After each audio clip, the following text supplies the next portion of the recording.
My name is Michael, and I'm 55 years old. I own a garage, a place I built from the ground up. I started working when I was 18, and after 7 years apprenticing for my uncle and saving every dime, I finally opened my own shop. The first few years were rough, but over the next 30, it grew into what it is today. Yes, I did fall in love. Her name was Courtney. I met her at an auto show back when she was in college. We clicked immediately. We exchanged numbers, though we lived in different cities and mostly talked over the phone. A few months later, we managed to meet up again, and this time she spent time at my place. She was incredible, and it was her very first time. That made it even more special. A few months after that, Kirky lost both her parents. Finishing college seemed almost impossible for her, but I knew she was the one, so I used my savings to help her stay in school. She was so overwhelmed that she started crying and hugged me. 5 years later, she moved in with me and landed a job as a lawyer at a nearby firm. One picturesque Sunday, we decided to go hiking. After 3 hours of climbing, we reached the summit of a hill that overlooked the entire city. All of a sudden, Kirky dropped to one knee and proposed to me. I said yes. Our wedding was a small, intimate affair held 3 weeks later. She put a ring on my finger and said, "From this day forward, you're mine forever." It was a wonderful time. Over the next 20 years, we had two children, Olivia, now 19, and Ethan, 18. Olivia is finishing her studies at the university, and Ethan is the lead guitarist in a local rock band. Once both kids moved out, I felt content. My life felt complete. But the perception that I was just a brute who never went to college lingered.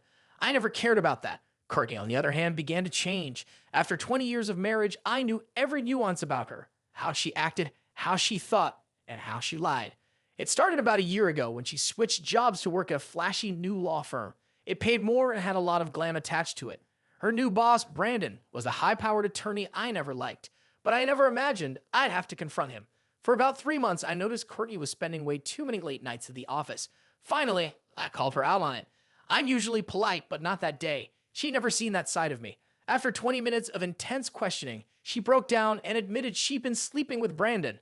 I was stunned. I asked her why. Kirky, angrily, "You're the same man I married 20 years ago, never changing. You dress in shabby clothes, you look like a brute, and you're unpresentable in high society. I want better. I want someone I can show off as my equal. You never dominate. You just agree with everything I want. You're not an alpha male." I stared at her and said, "Michael, you want to leave me after 25 years of loyalty because I don't fit in at your fancy parties? Because I don't put you around?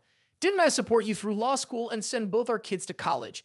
Now I'm suddenly not good enough." She tried to act tough. "Kirky, look, you need to accept how things stand. I'm going to be with Brandon, and you should welcome this new arrangement. If you don't, I'll divorce you and take everything you've ever worked for. You'll spend your life in court on the streets. I'll make sure your precious garage gets taken away." I reclined in my chair, feeling oddly calm. "Michael, you think you can drag me through a legal process and take it all?" She smirked. "Kirky, try me." I just laughed. "Michael, good luck with that." She started to reply, but I walked out before she could. The next morning, as I left for work, Courtney phoned Brandon. A lover's phone call, Brandon. "Hey, sweetheart, you sound rattled." "Courtney, Michael knows about us. He confronted me. I told him pretty much everything, like we discussed." Brandon, "So it's out in the open. Doesn't sound like the end of the world." Courtney, I tried to remind him I'm a successful career woman, that he's just a mechanic who hasn't improved himself in 25 years of marriage. But he reminded me of how he supported me through college and put our kids through college. Honestly, it stung. "Brandon, you told him if he doesn't accept this, our firm will crush it in divorce, right?"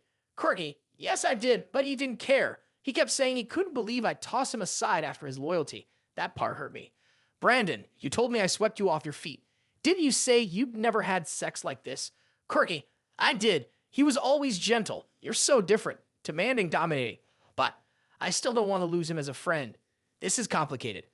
Brandon, "He'll just have to accept you've added an alpha male to the equation. I'll push the legal angle. They'll fold when we hit him with the papers." The boss shows up. Later that afternoon around 2, Brandon turned up at my garage. "Brandon, Mr. Michael, right? May I come in? My name's Brandon Mitchell." "Michael, I know who you are." Brandon, dropping his briefcase on a workbench. "Great, saves time. Courtney told you about our arrangement. I'm here to make sure you understand your options. I own the firm where Courtney works. That gives me access to over 20 attorneys. Each is handpicked for their success rate, and half have experience in divorce law. I can unleash them all on you, no hesitation. Here's a stack of documents I plan to file this morning. A divorce petition already signed by your wife. A court order to freeze your business funds until we can liquidate them in a settlement. A notice giving you 24 hours to vacate the marital home. Several restraining orders requiring you to stay 200 yards away from Courtney, me, our office, and her residence. Brandon, smugly, what do you think, Michael? I'll bury you in legal action. Eventually, you'll give up, broken helpless. Meanwhile, I'll keep your wife. After all, if she only wanted you, we wouldn't be here, right? Honestly, I don't even need to do all this. I prefer you just keep things the way they've been. She's mine whenever I want, and she's with you when she wants to go slumming. One day I'll get bored and hand her back to you, so why rock the boat? Oh, and a tip, buddy. Be more dominant with Courtney. Tell her how things are going to be like I've done with you.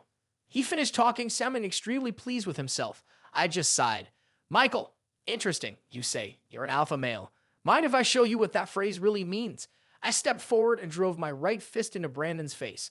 I felt cartilage and teeth give way. He crumpled to the floor, shocked. Michael, illustration number 1.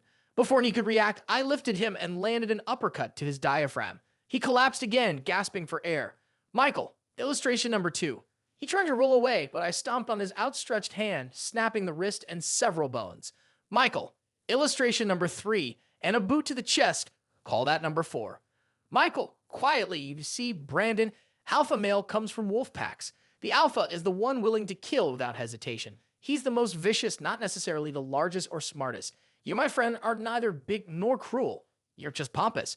And you didn't bring a witness, so good luck proving any of this. Sure, you could call the cops. Maybe they arrest me. Maybe they don't. Worst case, I do a stint in prison, learn all sorts of violent skills, then come out and we chat again. So, your choice. Or you walk away from this, chalk it up to experience. Maybe you learn not to fool around with another man's wife. Now, if you'll excuse me, I've got a workshop floor to clean. Thanks for bleeding and, doing worse on it. Brandon lay there in agony. Eventually, I let him crawl out, battered and humiliated. The aftermath. That evening, Courtney called Brandon, worried. Courtney, where are you? I thought you'd be back from my husband's place ages ago. Brandon, I'm in the hospital. Your psycho husband broke my nose, my left hand, cracked some ribs, maybe my cheekbone. Courtney, that's not possible. Michael's never been violent. Brandon, believe it. I have the x-rays. He threatened me, said this was just a down payment if I pressed charges. I'm not risking it. I'll keep my mouth shut. Courtney, you sound terrified. This isn't the Michael I know. Brandon, well, it's the Michael I met. I'm done, Courtney. The next day, Courtney visited Brandon in the hospital. Courtney, help me please. I drove around last night unsure if it was safe to go home. Michael changed all the locks. My credit cards don't work, neither do my bank accounts. I have nowhere to stay.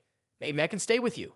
Brandon, I can't get involved anymore. I'm letting you go from the firm too. I'll pay you 4 weeks severance. But after what your husband did to me, I'm finished. If he's 10 times bigger than me, I'm not risking a second beating. Courtney's mouth dropped. Courtney, you're firing me. Where do I go now?